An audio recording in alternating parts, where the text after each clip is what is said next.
Selamat pagi pemirsa. Sepak bola dan politik seharusnya ada dalam lapangan yang terpisah. Sepak bola harus steril dari politik dan intervensi kekuasaan. Namun kenyataannya, realitanya selalu jauh dari ideal.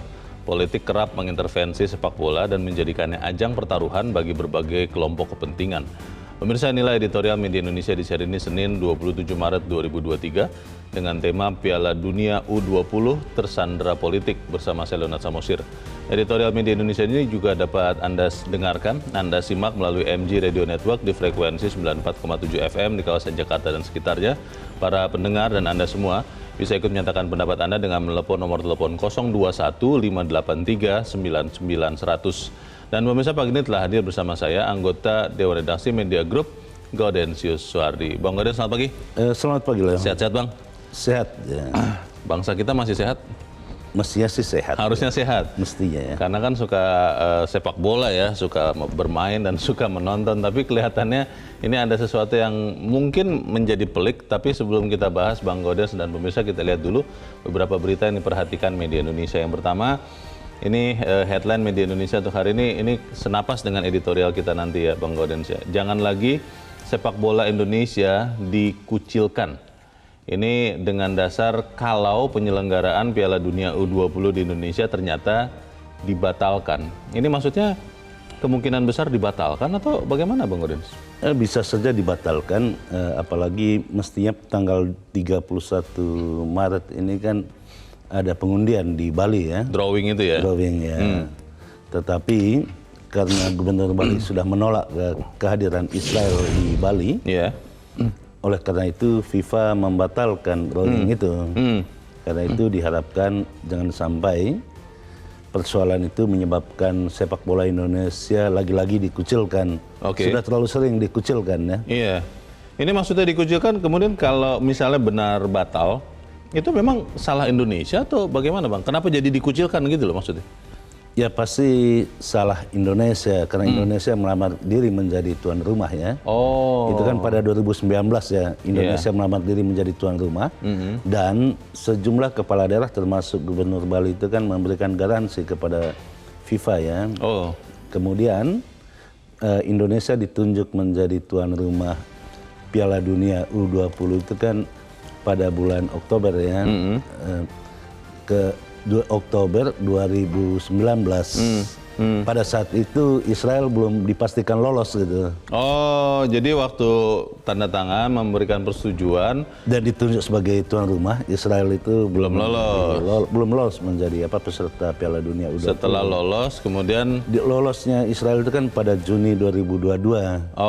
Baru ribut ini di Maret 2023. Kita nanti coba bicarakan itu lebih jauh di editorial ya, Bang Gauden, karena ini juga menjadi pembicaraan banyak orang dan agak bingung juga sih seperti apa betul sekali, Leo. Sikapnya. Mestinya sepak bola itu menyehatkan tubuh ya. Di dalam tubuh yang sehat itu ada jiwa yang sehat. Ini terbalik-balik, jiwanya tidak sehat ini.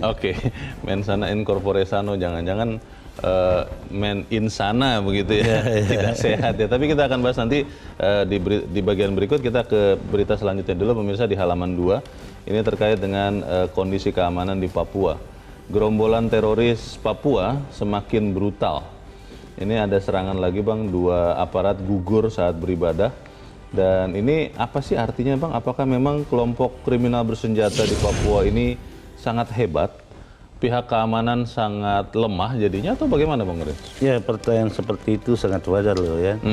Karena tidak hanya kali ini ya, berkali-kali, bahkan saat ini pilot pesawat Susi Air itu masih disandra oleh gerombolan ini. Tentu pertanyaannya, Indonesia yang lemah atau kelompok gerombolan ini yang kuat? Ini yang mesti dijawab oleh aparat keamanan.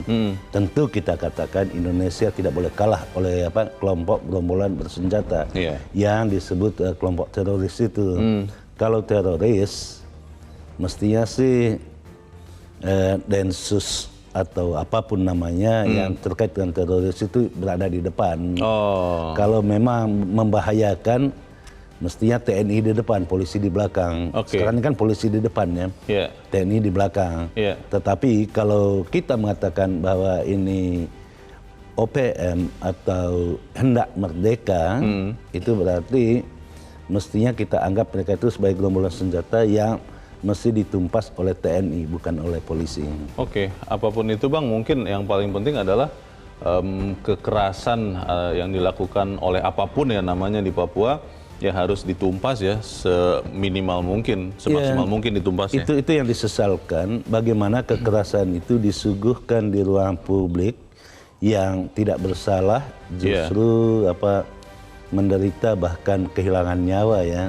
Termasuk satu polisi, satu tentara yang sedang menjaga ibadah dan juga sedang beribadah gitu. Iya, kita harapkan ini benar-benar bisa dituntaskan ya, karena kalau berlarut-larut khawatirnya nanti orang jadi berpikir, wah ini jangan-jangan ada unsur kesengajaan juga Bang. Tetapi setiap kali terjadi penembakan di Papua, pernyataan itu selalu sama ya. Ini harus kejadian terakhir dan harus dituntaskan. Buktinya tidak pernah tuntas-tuntas gitu. Kalau gitu kita tunggu nanti buktinya. Tidak perlu lagi janji. Kita tinggalkan berita itu, kita ke halaman 3 pemirsa. Ini terkait dengan rame-rame atau heboh keributan uang 300 triliun menjadi 349 triliun yang disebut-sebut adalah tindak pidana pencucian uang yang melibatkan Kementerian Keuangan. KPK mengkritik Mahfud MD yang ributkan 349 triliun rupiah. Ini bagaimana nih Bang Gaudens? Ya, menurut KPK sebaiknya Mahfud itu tidak meributkan tidak pusing-pusing meributkan informasi terkait dengan 349 triliun, tetapi sebagai Menko Polhukam, Mahfud diharapkan untuk mendorong segera disahkannya rancangan undang-undang perampasan aset. Tetapi kita juga mesti kritik KPK ya. Tidak perlulah KPK mengkritik Mahfud. Mengapa? Karena informasi yang disampaikan oleh PPATK yang terkait dengan dugaan pencucian uang itu juga sudah dilaporkan ke KPK sebagiannya. Atau dengan kata lain, selama ini hampir setiap tahun, setiap saat PPATK itu melaporkan dugaan pencucian uang, dugaan korupsi asal itu kepada aparat penegak hukum. Tetapi penyelesaian oleh aparat penegak hukum itu di bawah 30% ya.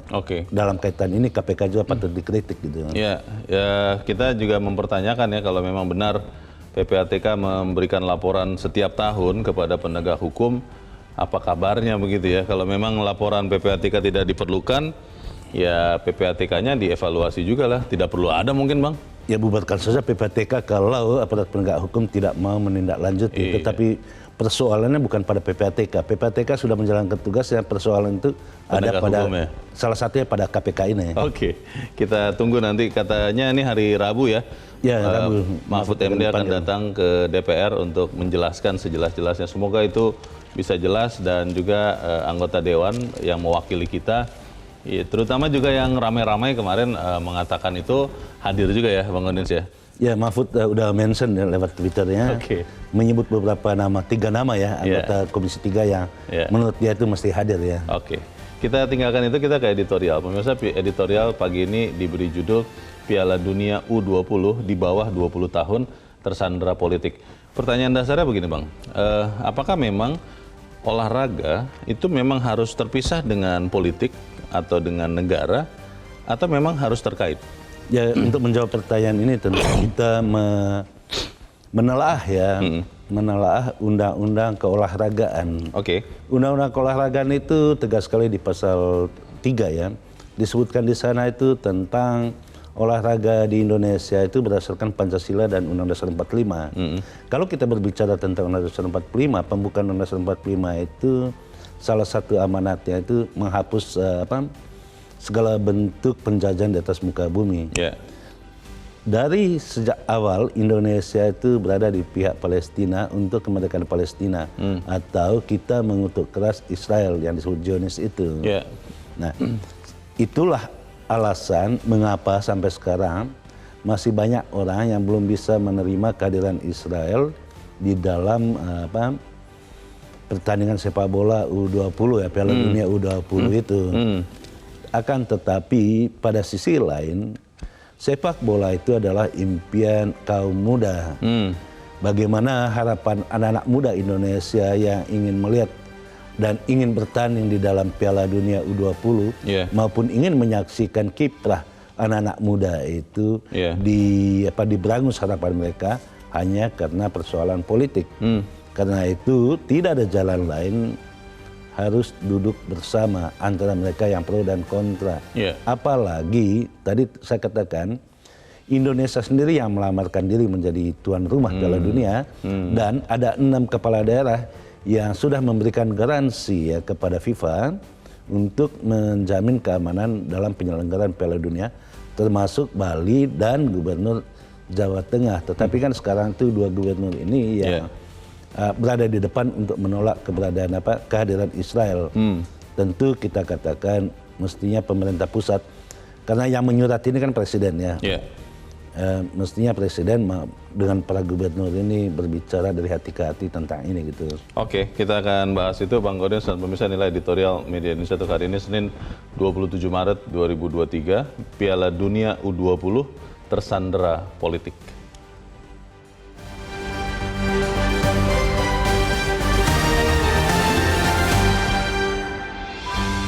Piala Dunia U20 tersandera politik.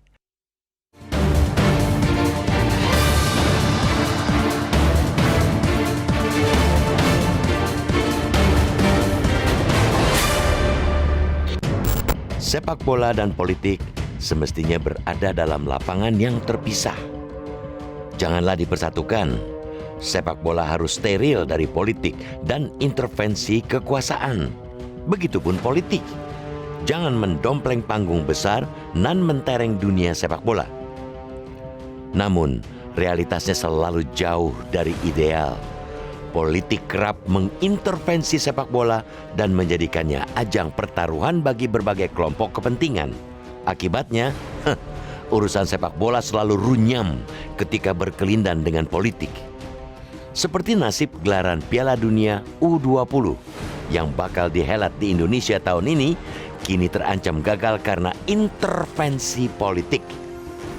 Musababnya, sejumlah daerah yang ditunjuk sebagai tempat pertandingan menolak kedatangan tim Israel. Gubernur Jawa Tengah Ganjar Pranowo menyatakan penolakannya terhadap keikutsertaan Israel. Alasannya untuk meneguhkan komitmen Presiden pertama Republik Indonesia Soekarno dalam mendukung kemerdekaan Palestina. Penolakan terhadap Israel juga disampaikan kader PDI Perjuangan lainnya yang kini menjabat Gubernur Bali, Iwayan Koster. Selain menjadi kota penyelenggara pertandingan, Bali sedianya juga menjadi tempat pengundian Piala Dunia U20 pada Jumat 31 Maret nanti. Penolakan ini langsung menuai pro dan kontra. Banyak pihak menolak kehadiran Israel karena kejahatan perangnya di Palestina, serupa dengan Rusia yang didiskualifikasi oleh FIFA dari kualifikasi Piala Dunia 2022 Qatar lalu. Di lain pihak, gencarnya penolakan terhadap Israel belakangan ini dinilai sebagai sikap yang terlambat dan cenderung punya tendensi politik. Sikap yang terkait erat dengan agenda kontestasi demokrasi di dalam negeri, pemilu 2024. Israel sejatinya lolos ke Piala Dunia U20 pada akhir Juni 2022. Akan tetapi, penolakan di Indonesia baru santer pada Maret ini, atau berselang hampir 1 tahun. Penolakan itu pun langsung direspons FIFA dengan membatalkan agenda drawing di Bali. Bagi FIFA, penolakan terhadap tim Israel sama dengan membatalkan garansi penyelenggaraan yang telah dikeluarkan pemerintah Provinsi Bali. Sikap FIFA ini dimaknai sebagai sinyal ketidakpastian nasib gelaran Piala Dunia U20 di Indonesia pada 20 Mei sampai 11 Juni. Bahkan, PSSI khawatir dampaknya tidak hanya sampai pada pembatalan perhelatan itu di tanah air, tetapi juga pengucilan sepak bola Indonesia di level internasional. Jika PSSI dibekukan FIFA, kegiatan yang berhubungan dengan kalender FIFA tidak bisa diikuti Indonesia. Potensi kehilangan perputaran ekonomi hampir 10 triliun rupiah. Persoalan pelik ini harus segera dicarikan jalan keluarnya. Ketua Umum PSSI Erick Thohir dituntut bergerak cepat untuk mencarikan solusi maupun lokasi alternatif. Tidak hanya kepada para pemangku kepentingan di dalam negeri, Erik harus pula meyakinkan dan membujuk FIFA bahwa keikutsertaan Israel mampu dijamin di negeri ini. Momen ini sekaligus bisa menjadi momentum bagi Indonesia untuk memberi contoh bagaimana semestinya sepak bola steril dari politik. Contoh yang bahkan tidak bisa diberikan oleh FIFA sekalipun. Salah satunya ketika mereka mencoret Rusia dari kualifikasi Piala Dunia gegara menginvasi Ukraina. Sebagai ketua panitia lokal Piala Dunia U20, Erik didesak mampu menjamin dukungan pemerintah. Demikian juga soal penerimaan publik dan keamanan peserta, termasuk Israel di dalamnya. Pencinta sepak bola tanah air menuntut pengurus PSSI yang belum seumur jagung terbentuk ini mampu menjalankan estafet agenda Piala Dunia U20. Jangan ada kata gagal bagi Piala Dunia U20 yang tinggal 54 hari lagi bergulir. Jika gagal, jika FIFA menarik kepercayaan kepada Indonesia sebagai tuan rumah, itulah awal dari bencana besar bagi persepak bolaan nasional.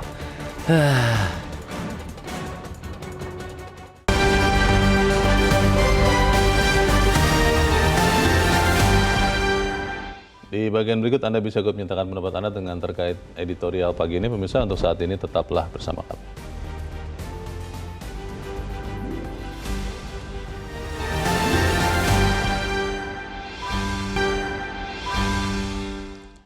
Terima kasih pemirsa masih bersama kami di Editorial Media Indonesia. Bang Gaudens, pilihan atau kemungkinan terburuknya kan adalah Indonesia batal menyelenggarakan U20 ini.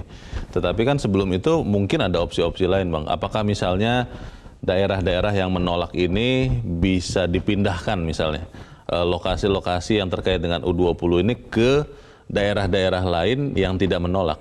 Bagi dunia itu tidak melihat daerah-daerah ya. Yang dilihat itu kan Indonesia. Indonesia sebagai negara yang menjadi penyelenggara tuan rumah. Karena yang meminta untuk menjadi tuan rumah itu Indonesia, bukan daerah-daerah yang meminta. Karena itu di sini yang dibutuhkan itu konsistensi. Konsistensi yang pertama itu adalah konsistensi kepala daerah yang sudah menandatangani tentang rekomendasi terkait dengan keamanan peserta. Itu ada 6 kepala daerah yang menandatangani itu. Atas dasar itulah FIFA menerima Indonesia untuk menjadi tuan rumah Piala Dunia itu pada 24 Oktober 2019. Indonesia melamar itu 19 Juli. Surat Presiden itu 19 Juli 2019 suratnya kepada FIFA itu. Dan Indonesia menyisihkan Brasil dan Peru sebagai calon tuan rumah juga. Mereka juga melamar gitu kan. Itu artinya pertanyaan mendasar itu apakah Indonesia tetap konsisten atau tidak? Itu pertanyaan mendasarnya. Walaupun mestinya disadari ada konsekuensi logis ya, dengan kehadiran Israel di sini.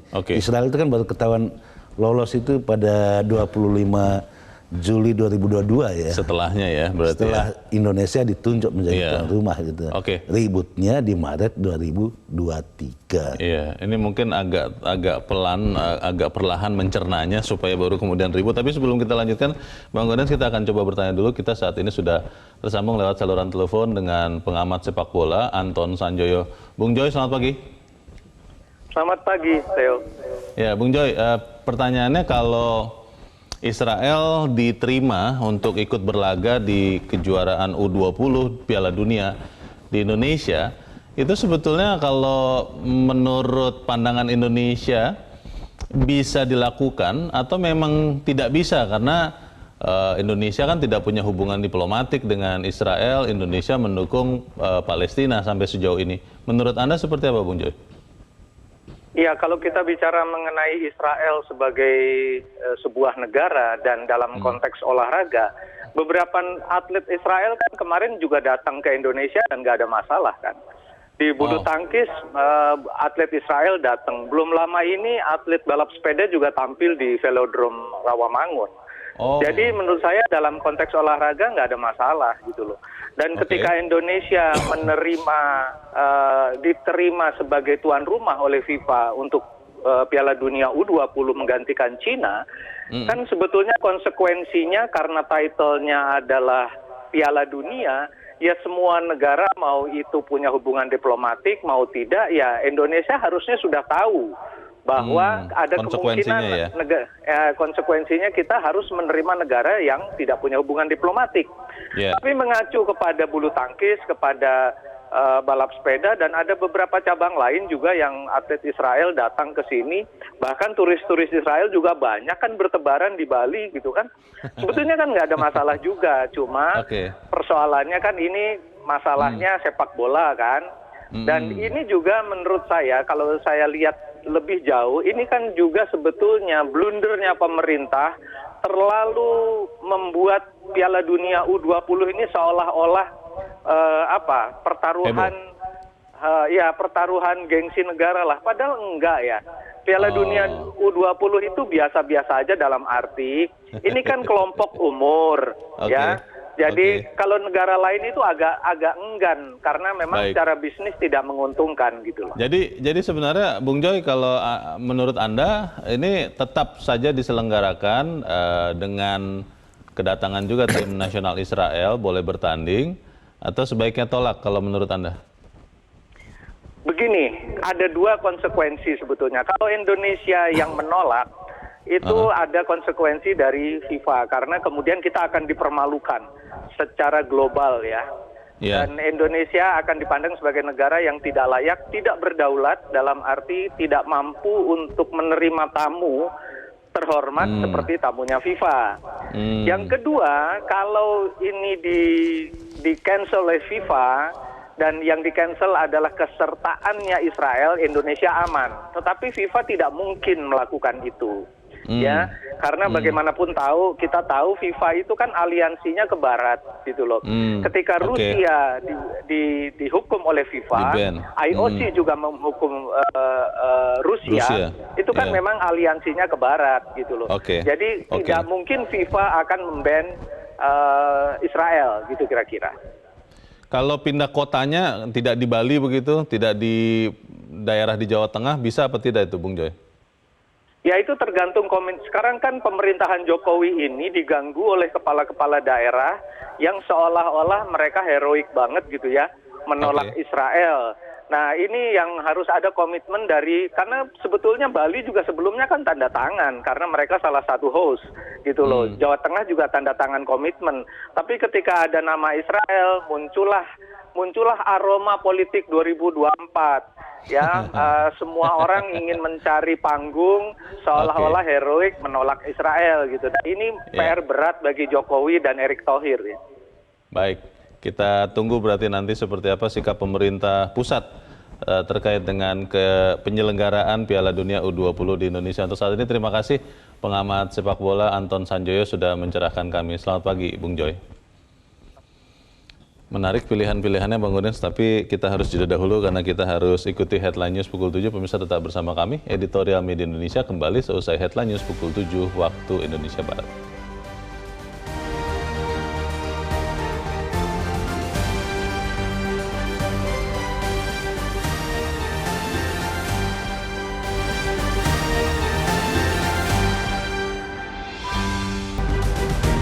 Indonesia mengajak Anda untuk mengakses fitur premium e-paper. Dengan sajian konten berbasis intelektual dan meneguhkan kebangsaan, Media Indonesia tampil dengan lebih dinamis melalui e-paper Media Indonesia yang dapat Anda akses kapan saja, di mana saja. Caranya mudah, download aplikasi Media Indonesia di Android atau ketik link epaper.mediaindonesia.com atau bisa scan QR Code pada layar kaca Anda. Klik tab e-paper di bagian samping layar tablet Anda, daftarkan data diri, serta pilih paket berlangganan e-paper Media Indonesia sesuai dengan kebutuhan Anda. Nikmati juga bonus spesial tambahan 4 halaman rubrik fokus setiap hari. Semua bisa Anda dapatkan hanya di e-paper Media Indonesia. Untuk informasi lebih lanjut, hubungi customer service di nomor 0811 1201 2018 atau kunjungi media sosial @mediaindonesia. Media Indonesia, referensi bangsa. Terima kasih misalnya Anda masih bersama kami di Editorial Indonesia dan kita akan lanjutkan diskusi kita, tapi kita mau mendengarkan dulu Bang Gorden pendapat dari pemirsa Metro TV. Kita saat ini sudah terhubung dengan pemirsa Metro TV di Bengkulu, ada Pak Edward.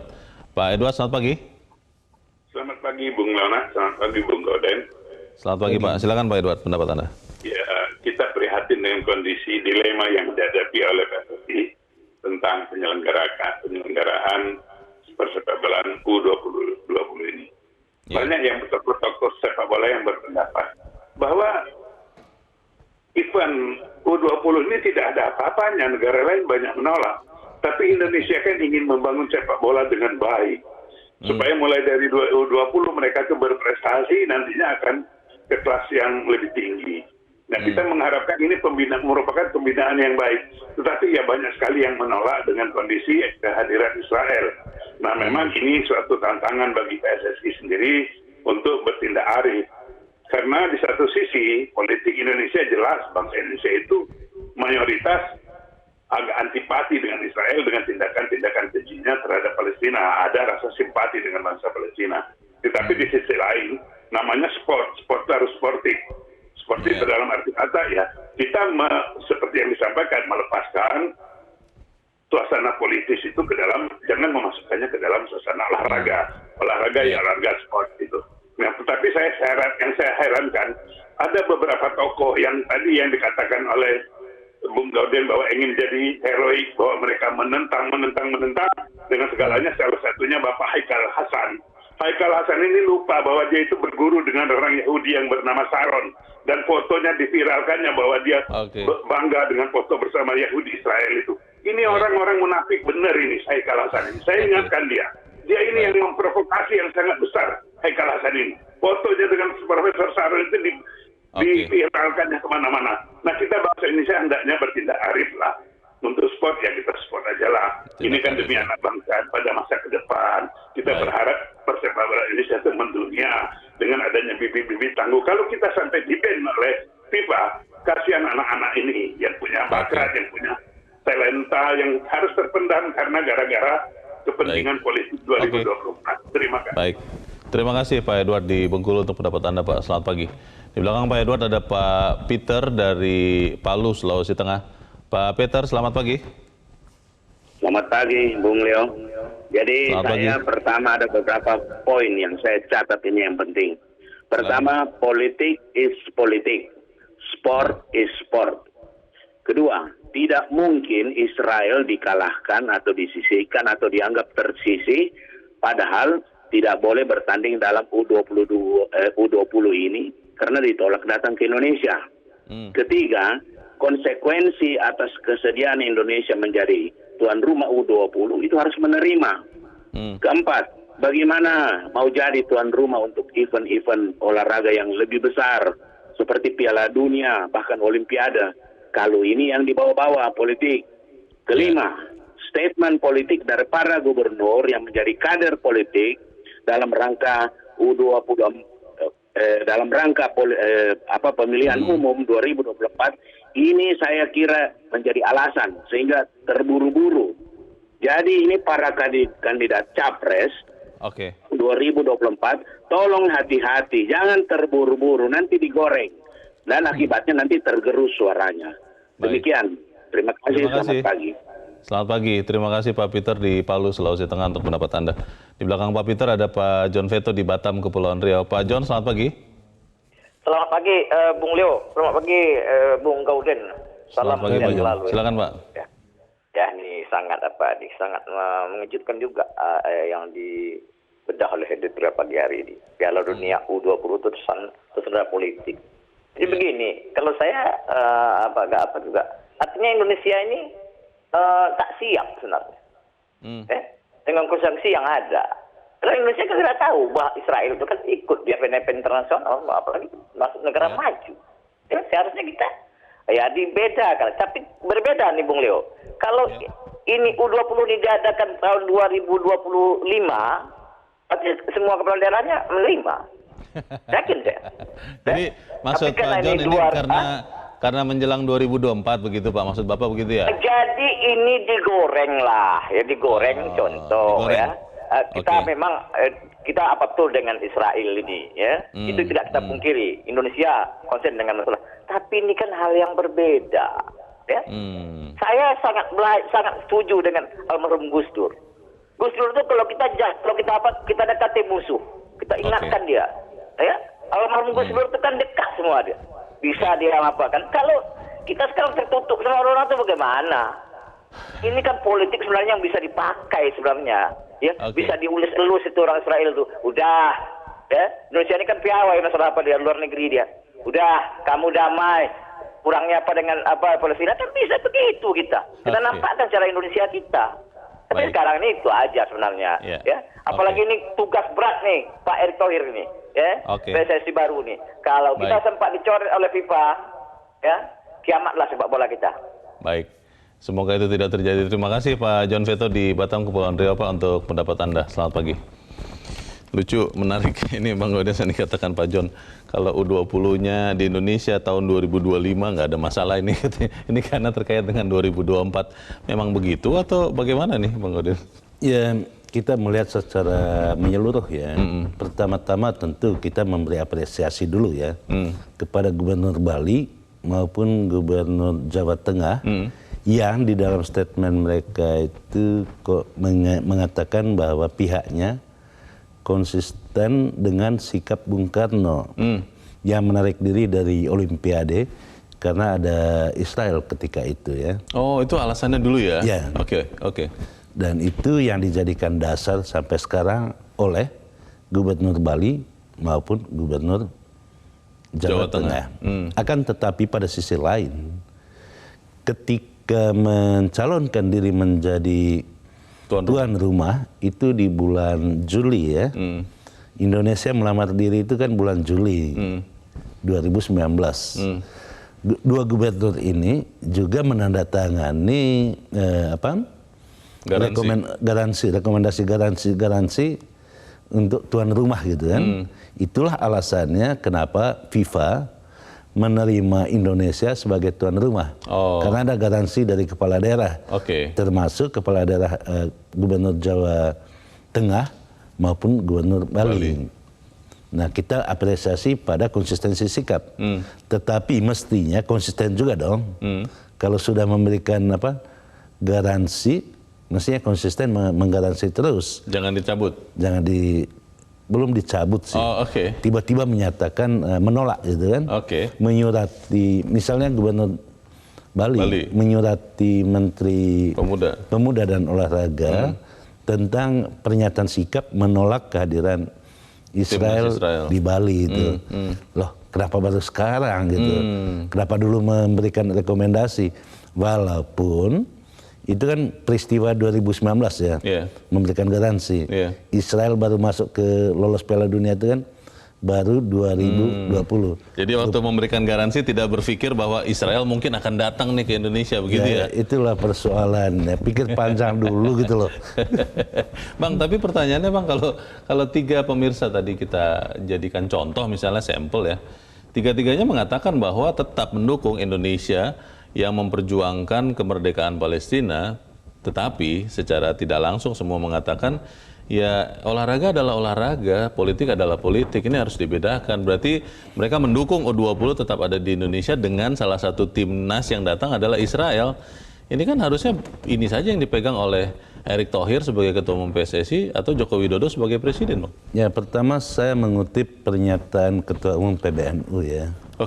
Ketua Umum PBNU tidak menolak kehadiran Israel, tetapi dia mengatakan justru Indonesia mestinya memperkuat diplomasi untuk menghadirkan negara Palestina itu, mewujudkan dukungan negara Palestina.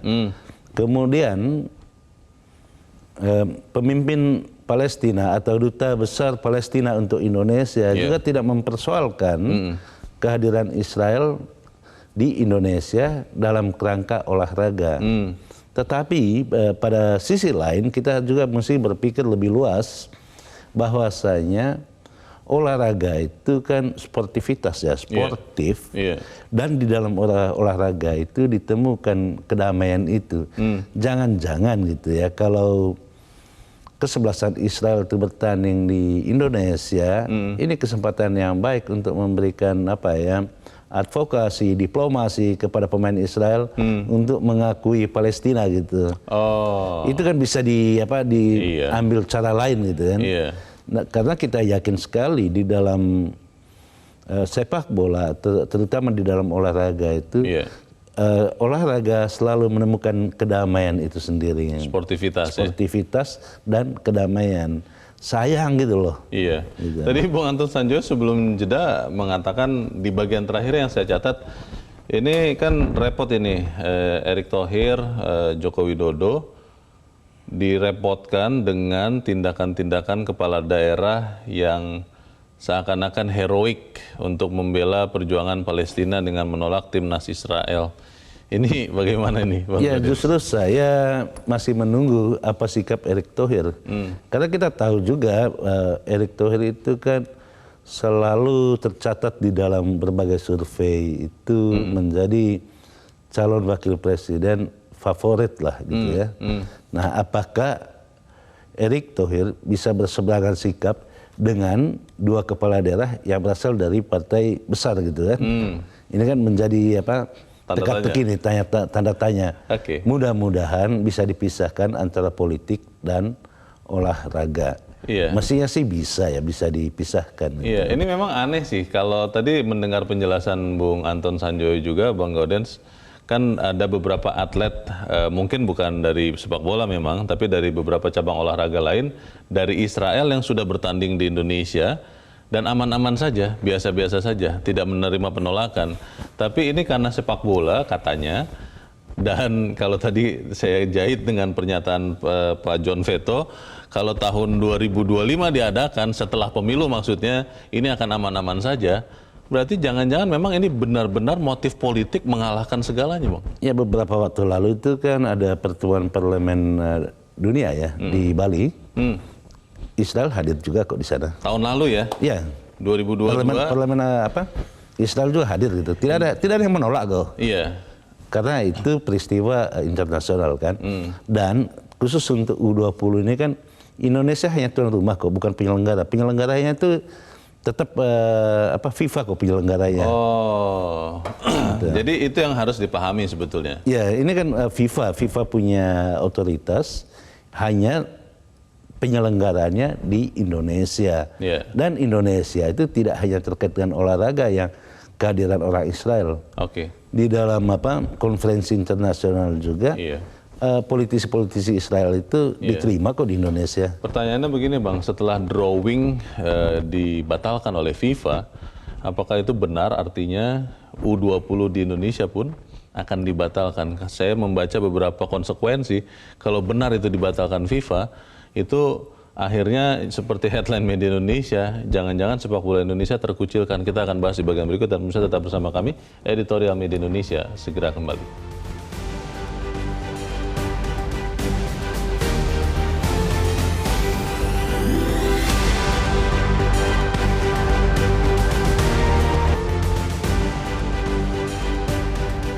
Terima kasih bisa Anda masih bersama kami. Kita di bagian akhir dari diskusi kita pagi ini, Bang Gaudens. Kan ada sekian kemungkinan sanksi dari FIFA kalau kemudian batal nih Indonesia menyelenggarakan U20. Itu bagaimana itu, Bang? Ya harus bisa diterima gitu. Ini kan konsekuensi sikap ya. Kita mau menjadi tuan rumah, tentu ada hal-hal yang harus dipatuhi. Ketika ada penolakan dan kalau batal ya, sampai sekarang ini kan belum ada pernyataan resmi dari FIFA untuk membatalkan Indonesia sebagai tuan rumah. Tapi drawingnya sudah batal? Walaupun drawingnya dibatalkan bulan, itu kan untuk 31 Maret ya, tetapi FIFA tetap mengirimkan utusannya untuk memeriksa lapangan-lapangan yang akan dipakai. Itu berarti masih 50-50 lah. Tetapi ambillah yang paling buruk, misalnya dibatalkan, tentu banyak sekali persoalan yang akan dihadapi oleh sepak bola Indonesia. Walaupun Indonesia sudah berpengalaman berkali-kali dikucilkan oleh FIFA, pada akhirnya bisa bisa juga survivor muncul lagi gitu kan. Mudah-mudahan kasus ini tidak akan terjadi. Tetapi saya mau mengatakan, walaupun Piala Dunia U20 itu tidak terlalu bergensi seperti Piala Dunia khususnya dewasa, tetapi kita lihat bahwa banyak sekali pemain-pemain besar itu lahir dari U20. Ambil contoh Maradona. Setelah berhasil membawa U20 Argentina sebagai juara dunia, Maradona masuk ke tim nasionalnya dan membawa juga Argentina menjadi juara dunia. Itu artinya U20 itu jangan dipandang sebelah mata, apalagi Indonesia sudah melamar diri gitu kan. Ya kalau sudah melamar diri ya jangan putus di tengah jalan lah. Ini Bang, tapi ini pertanyaannya siapa Bang yang kemudian harus membicarakannya lagi kepada terutama kepala-kepala daerah yang sudah menyatakan penolakan nih, Jawa Tengah dan Bali. Apakah itu adalah seorang ketua umum PSSI atau seorang presiden? Karena yang menolak ini kan gubernur. Dia menolak dalam kapasitas sebagai gubernur. Presiden langsung atau ketua umum PSSI dulu? Ini menarik pertanyaan itu, Leo. Menurut saya, gubernur itu boleh-boleh saja menyatakan keberatan ya, keberatan daerahnya dihadiri oleh tim Israel. Tetapi tentu dalam 1-2 hari ini paling lama presiden pasti akan berbicara dengan para gubernur. Apalagi gubernur yang keberatan ini kan berasal dari partai yang sama dengan presiden. Satu rumah ya. Satu rumah gitu ya. Ya pasti bisa diselesaikan lah. Tidak ada yang tidak bisa diselesaikan. Apalagi Jokowi ini kan piawai melakukan diplomasi dengan para kepala daerah. Tapi yang paling penting kita berharap juga Kemenlu bisa memberikan garansi secara diplomasi kepada FIFA bahwa Indonesia tetap bersedia kok menjadi tuan rumah. Jadi ini langsung harus komandannya ya, presiden ya yang mengambil alih, bukan ketua umum PSSI. Apa dong di situ Bang tanggung jawabnya Bang? Bukan soal tanggung jawab ketua umum PSSI. Yang menyurat itu, tanda tangan yang menyurat itu ya presiden. Itu kan di tanggal 23 Maret 2019 itu kan. Ini kan surat resmi Indonesia, pemerintah Indonesia melamar diri menjadi tuan rumah itu kan.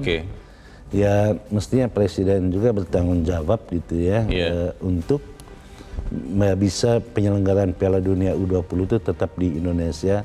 Jangan karena ribut-ribut, ya anggap saja ini ribut-ribut dikit lah gitu ya. Dan tidak perlu lagi ribut-ribut besar gitu. Indonesia yang pasti tetap berada di belakang Palestina untuk mewujudkan negara Palestina. Pisahkanlah olahraga ini dari diplomasi terkait dengan Palestina. Baik. Kita harapkan memang kebijaksanaan dimiliki oleh para pemimpin bangsa kita ya untuk menyikapi masalah ini. Ya mudah-mudahan seluruh pemimpin di Republik ini rajin berolahraga sehingga tubuhnya sehat, jiwanya juga sehat gitu kan. Mensana incorpore sano. Semoga kita ketemu jalan keluar yang paling bijak. Bang Gaudentius Suadi, terima kasih Bang sudah hadir di tempat ini. Selamat pagi. Pagi loh. Pemirsa, persoalan pelik ini harus segera menemukan jalan keluar. Ketua Umum PSSI Erick Thohir dituntut untuk bergerak cepat, mencarikan solusi maupun lokasi alternatif. Ketua Umum PSSI harus meyakinkan FIFA bahwa keikutsertaan Israel mampu dijamin keamanannya di negeri ini. Momen ini sekaligus bisa menjadi momentum bagi Indonesia untuk memberikan contoh bagaimana semestinya sepak bola steril dari politik. Mari kita tegakkan perdamaian dan juga keamanan di dunia internasional di Indonesia. Saya Leonard Samusi, terima kasih Anda sudah menyimak editorial Media Indonesia untuk pagi ini. Terus jaga kesehatan Anda, tubuh dan juga jiwa. Selamat pagi, sampai jumpa.